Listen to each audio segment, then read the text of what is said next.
মোদী শাহের সভা তো দূরস্থ নয়, রাজ্য বিজেপির সভাপতি শ্রমিক ভট্টাচার্যের বরণের অনুষ্ঠানেও নাকি ডাক পাননি তিনি।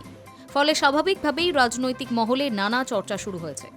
সময়ের সঙ্গে সঙ্গে দলের সঙ্গে দিলীপ ঘোষের দূরত্ব যে বেড়েছে তা বলাই বাহুল্য। প্রশ্ন উঠছে, যা পরিস্থিতি তাতে ফুল বদলে তৃণমূলে চলে যাবেন না তো দাবাং বিজেপি নেতা?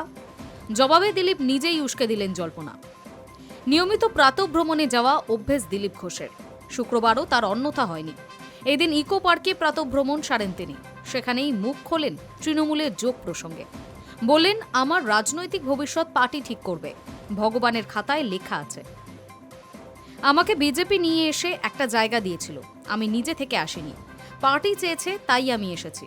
পার্টি আমাকে রাজ্য সভাপতি করেছে, বিধায়ক করেছে, সাংসদ করেছে, জাতীয় নেতা করেছে। আমি নিজে থেকে কিছু চাইনি। পার্টি আমাকে গাড়ি দিয়েছে, সিকিউরিটি দিয়েছে। আমি নিজে এগুলোর কোনোটাই চাইনি। পার্টি যদি মনে করে আমি এখন সাধারণ কর্মী হিসেবে কাজ করব, তাহলে তাই করব। এরপর তিনি বলেন, আমাকে ডাকলে আমি যাই, না ডাকলে যাই না। অর্থাৎ অভিমান যে একরাশ জমেছে তা বুঝিয়ে দিয়েছেন দিলীপ। রাজনীতি করতে নিজে থেকে আসিনি, আমার সেটা কোনোদিন করিও নি। পার্টি চেয়েছে, আমি একজন কর্মী হিসেবে পার্টিতে এসেছি। পার্টি আমাকে সাধারণ সম্পাদক রাজ্যে বানিয়েছে, সভাপতি দুবার বানিয়েছে, আমাকে এমএলএ বানিয়েছে, এমপি বানিয়ে টিকিট দিয়েছে। আমি কোনোদিন কিছু চাইনি পার্টির কাছে। আর এমনকি আজকে পার্টি আমাকে যে গাড়ি দিয়েছে আমি ব্যবহার করছি বা সিকিউরিটি, সেটাও আমি কোনোদিন চাইতে যাই। ঘটনা পরিপ্রেক্ষিতে পার্টির প্রয়োজন মনে হচ্ছে।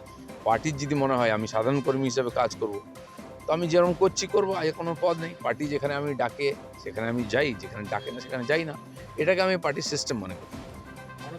দলের সঙ্গে দূরত্ব ও দিলীপ ঘোষের সস্ত্রীক জগন্নাথ মন্দির দর্শন নিয়ে কম আলোচনা হয়নি। এদিন আবারও সেই বিষয়ে নিজের অবস্থান স্পষ্ট করলেন দিলীপ। বললেন, আমাকে মুখ্য সচিব চিঠি দিয়েছিল, আমি একজন সম্মানীয় নাগরিক, সেই হিসেবে গিয়েছি, সরকারি প্রকল্প। কিন্তু আমি মনে করি ওই মন্দির তৈরিতে আমার ট্যাক্সের টাকা আছে, এটা কারোর পৈতৃক সম্পত্তি নয়। বহু লোক আমাকে ডাকে।